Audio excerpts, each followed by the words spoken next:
Hello everybody, good morning, good afternoon or good evening from wherever you are around the world. Welcome.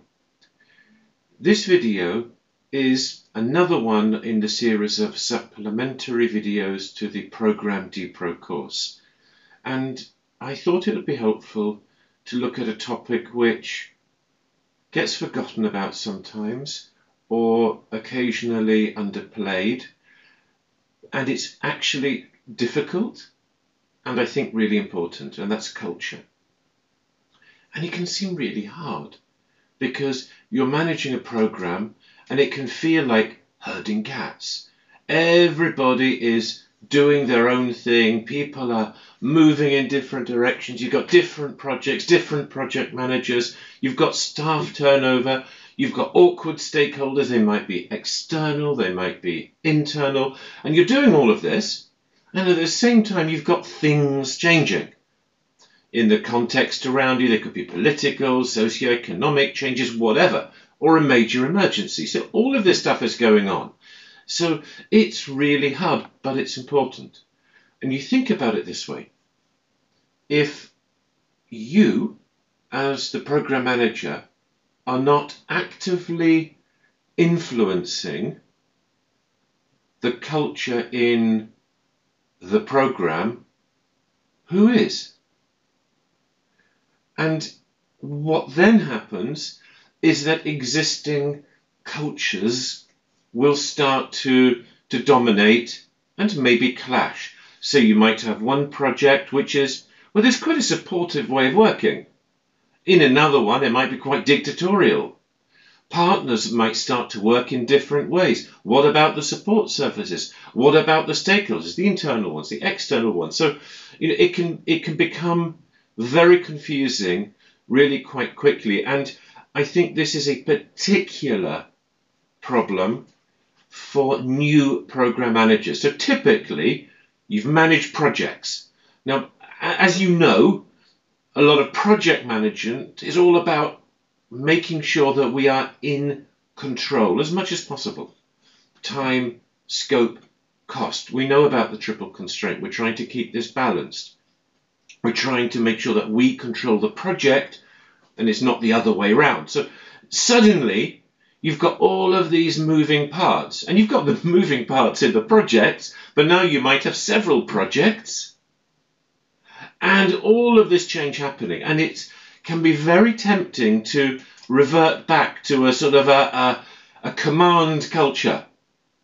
Here we can see some military sergeant majors. Not that I'm suggesting for a moment that you would do this, but you see what I mean. It can be really tempting to say, I'm going to exert control. I'm going to make sure that everybody does exactly what I tell them.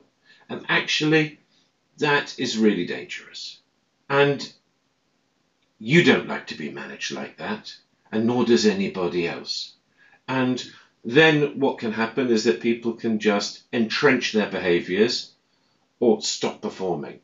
And so what can we do about all of this?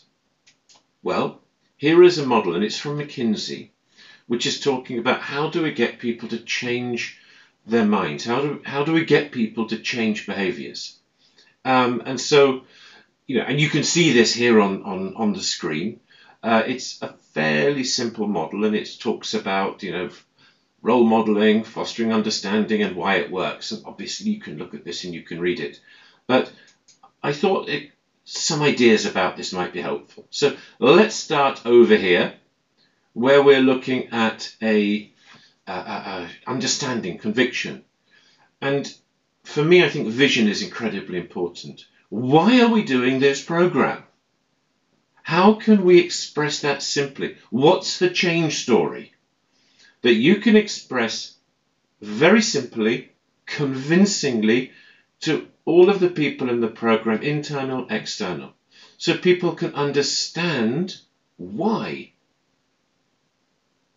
the program is trying to do what it is. Performance management.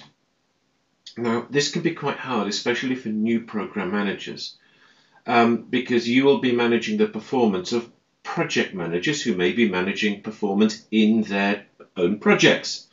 So it's really important to make sure that there is something that is consistent. So this is why we're talking about the formal mechanisms.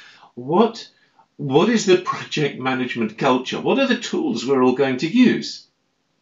If we're using rolling wave planning, what's the framework? Every month, every 3 months, every 6 months? You don't want projects to be making that up. What are the governance process? What are the escalation processes? Is it all clear? So what are the frameworks, and then how do we manage that? And then I think learning, skills, it's really important, but I think it's also important not just to plan actively. So who are the rising talents? What do people need to learn? And if you think about it, if you as a program manager are not looking out for this, who is? And I also think it's important to make sure that when people develop new skills, it's rewarded. Because otherwise, if people think, well, I learned all this, I don't get a chance to use it, nobody really cares, well, they probably won't use it and they'll get upset. And finally, what personally I think is the most important is role modeling. Again, you are the role model in your program. You will provide something called social proof. And we can see this, sometimes on TV. There's a program and then everybody laughs. There's laughter all at the same time. It's called canned laughter. And that's because people have been doing this for decades, because it shows us when we are supposed to laugh. It gives permission. Well, actually, you are the person creating a feeling about, well, actually, what is the right behavior? So if you behave in a way that's dictatorial, like those sergeant majors, well, actually, then the project managers may think, well, actually, that's okay. And no, it isn't. So it's really going to be you're setting the tone and the model for the program.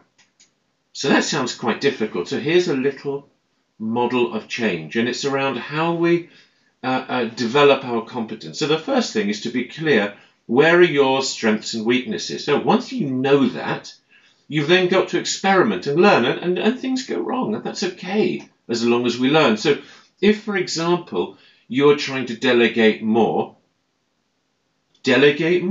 but don't just jump in.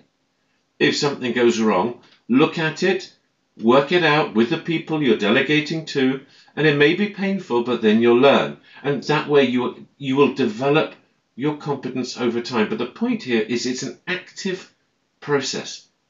And if it's an active process, it can be planned and it can be managed. Anyway, I hope that was helpful. Just some thoughts on developing a culture across the program. Bye for now.